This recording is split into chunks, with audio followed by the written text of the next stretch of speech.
This is Drew Jones of Drew's Guitar Shop in Seattle, Washington, and I wanted to do a quick little video because I had a really good opportunity with this guitar to show this off, to show how to touch up some like major finish damage, not necessarily to repair the wear that's on the guitar, because that's honestly kind of something that I feel is really important to keep as part of an instrument's aesthetic, especially if it's been well loved, and it's just, you know, part of the history of the guitar. It shows its age. But there's a problem with this in that human skin and sweat is acidic and can start eating away at this stuff and can discolor it in some kind of unpleasant ways. So this customer asked me to go ahead and seal this area that's been pick worn here, and we're going to be doing that with a little bit of shellac. And so the way that I went ahead and prepped this surface was to just take some clean shop towels and some naphtha, and to go in and kind of lightly but thoroughly go over this area in one direction. There's going to be one direction maybe that the grain is happy to go in, and that's the direction that we want to go. And once we have that done, we're going to go ahead and do the next stage of this, which is to take a little bit of 320 grit. And we're not talking about, you know, going in there and really digging in with this sandpaper, but we're just going to go ahead and kind of like you would pet a cat, just a little bit of love in there.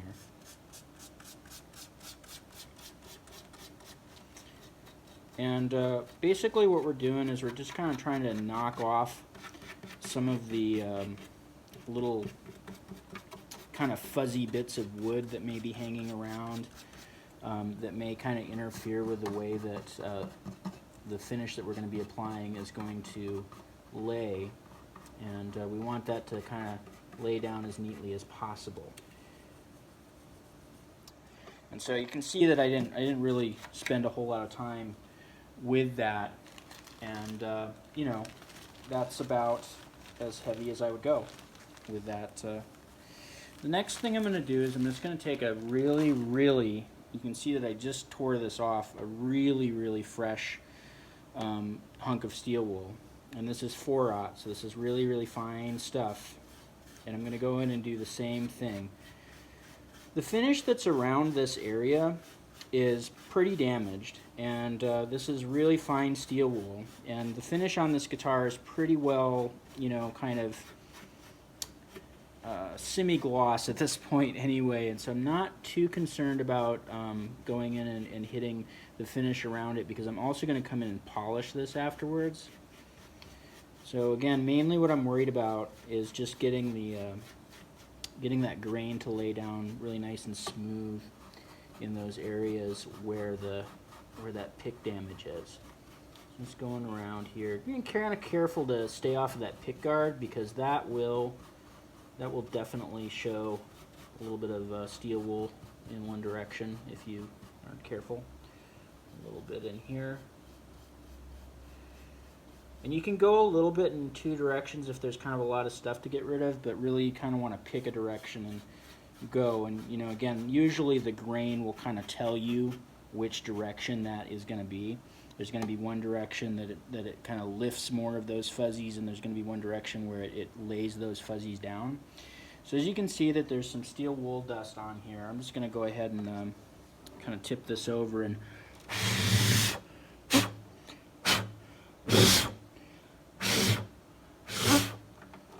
go ahead and blow that off, and the next step is going to be painting in some finish. So this finish that I'm going to be applying is just a little bit of shellac, not the amber sort, because I don't feel like this finish is dark enough to warrant using the amber sort. But if you've got a really yellowed finish, you may want to take it in and use some of that darker stuff. And I still might, if I paint this on and I decide that I don't like the way that it looks, I still might go in and either apply more of this, which is honestly kind of amber colored as it is, or put in some of the darker stuff to kind of match the tone of the finish. But I'm going to be using just a cheap, like, you know, Crayola disposable paintbrush for this, because I am kind of bad about paintbrushes and maintaining them. And so I try not to keep anything too expensive in terms of my paintbrushes. These guys are, I do sometimes reuse them, but you know, if I'm using something like epoxy or whatever, I don't feel bad about tossing one of these in the trash. I mean, I do a little bit. Plastics are a problem, but you know. So as you can see, this is going on kind of dark, and your, you know, gut reaction may be that you know, what we're doing here is bad because it's not going to match the finish. But trust me when I say that the shellac will lighten up as it dries. What you're seeing is the alcohol, which is the solvent that the shellac is based on, soaking into the wood. And as that alcohol dries, it'll leave a thin coat of this shellac behind. And a thin coat is really all we're going to need. I would really only recommend going in and doing this kind of touch-up with like 1 or 2 coats of shellac. And usually I would err on the side of going lighter than going heavier, because really what you're trying to do is you're just trying to seal that top layer of wood from getting contaminated by skin and oils and whatever kind of crud is in the air, including pollution and cigarette smoke and all of the stuff that, you know, if you're in my line of work, you see on the surfaces of guitars. As you can see, this one is kind of cruddy on top, and this is after I've really gone through and scrubbed it with naphtha. So while I'm doing this, I'll just tell you a little trick regarding cleaning crud off of guitars that I have found over the years, which is that it's best to take kind of an oil-based something and a water-based something to a guitar that you're really trying to clean. And the reason for this is because both oil-based and water-based cruds of various types can find their way onto your guitar, and they both come off much nicer with whatever it is that can get in and dissolve them best. And so when I get a guitar on the bench, my standard procedure for going in and washing it is usually to start with my oil-based cleaner, which is just some, you know, naphtha and clean rag, and go in and give it a nice hard scrub, and try to do a lot of my hard scrubbing with the naphtha, because that's kind of a less invasive. Yeah, see, that's a little heavy there. I'm actually going to take a little Q-tip, kind of dab some of that off, because that ended up landing kind of heavy in that one spot. So where was I? So yeah, I'll try to do most of my hard, like, elbow grease scrubbing with that naphtha, because the naphtha is a little less invasive than some of the water-based polishes that are on the market. But once I'm done with that, there's always going to be some crud that's left behind. And for the crud that's left behind, usually what I want to do is go in and use a water-based, you know, standard bought at Guitar Center guitar polish. And my favorite go-to polish is this Dunlop 65 stuff. I find that I have really, really good luck with it.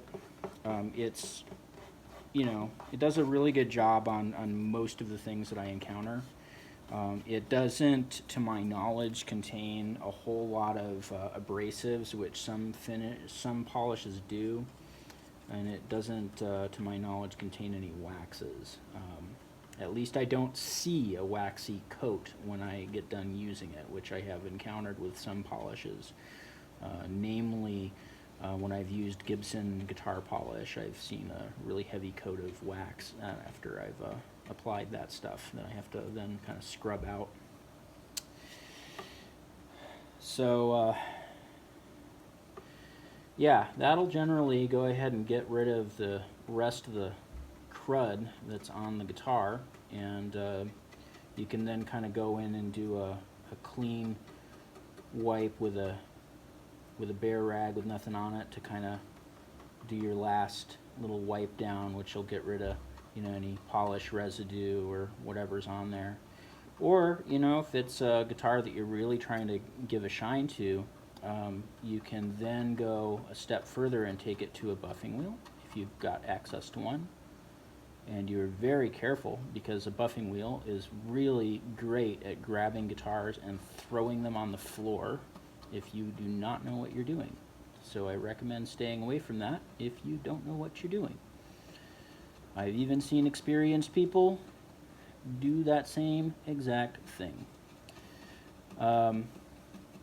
But barring the buffing wheel, there are buffing compounds that you can get at various auto shops around the area. So if you're near O'Reilly's or AutoZone or whatever, that you can apply with a rag.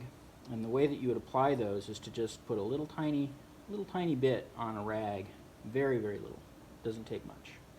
And just go ahead and start, scrubbing fairly hard with a nice, cotton rag or clean cotton rag or a shop towel. Shop towel is my preference, just because they're always clean when I pull them off. And go in and really heavily scrub those areas. Now, the cautionary thing that I'll add to that is that it is possible with those abrasive polishes to go right through the finish if it's very thin, or if it's been contaminated in such a way that human oils and whatever have kind of softened it over the years, or it's dealt with some kind of contamination from some cheap plastics or some leather. So you want to be really cautious about anytime you take an abrasive to a guitar, because it's possible to blow through these finishes pretty easily. Lacquer finishes are tens of thousands of inches thick sometimes, and that's not a whole lot. So just bear that in mind. If you've got a polyurethane guitar from the 1980s, I'd say just kind of knock yourself out. You're probably not going to go through like a 16th inch of polyurethane, but acoustic guitars and things that have a nitrocellulose or a shellac based finish are definitely things that you can go right through. So as you can see, as we've been talking, this finish is kind of dried a little bit, and I'm just going to go ahead and take this up here, and I'll go ahead and tap in here just so that you can see. So it's still a little darker. Now you can't see what I see, but what I see on my end is that the color match is actually much closer than probably what you're getting on the camera, and that's probably by virtue of kind of what the light is doing. But that's actually going to lighten up even further than that, because this finish takes about a half hour to gas off, and I don't know how long we've been. This has been like 12 minutes. So yeah, I think after about another 12 minutes or so, we're going to see that be much lighter. But I'm not going to hold you up that long. So yeah, I wouldn't recommend necessarily doing this on all pickware. But in really severe cases like this, it's sometimes a good idea.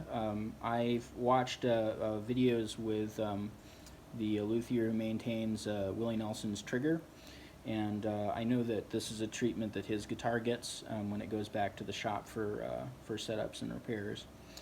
And so, it's definitely something that you can do on higher end instruments, even if the wear has been put in there by somebody really cool. Definitely want to make sure that the instrument is okay, and that we aren't, sacrificing the longevity of a really nice instrument for the sake of having just a little bit of battle scarring on it. Not that battle scarring isn't cool as hell. You'll still see it, is the cool thing about this. But you definitely want to seal that top layer of spruce, because that spruce is kind of delicate stuff. So anyway, this has been Drew Jones of Drew's Guitar Shop in West Seattle, Washington. And if you have any repair work that you would like to have done, go ahead and click the link to my website in the description of this video and give me a call. And I also sell used and vintage instruments too, and so if you look at my website, it's linked to my Reverb page, and I may have some stuff on there that you may want to look at. Otherwise, like and subscribe if you found this useful, and have a great one.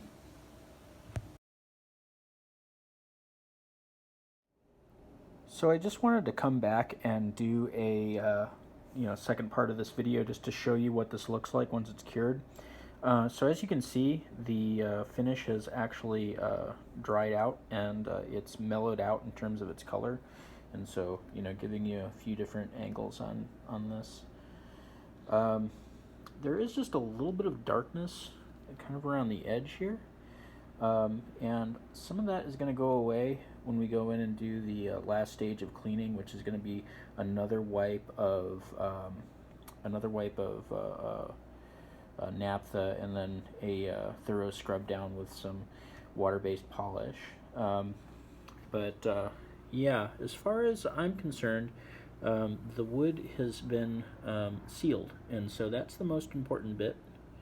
And you can still see that it's a well road-worn guitar, and so, you know, you get to keep your well-worn look, and you get to keep your guitar in good shape, which is two really good things.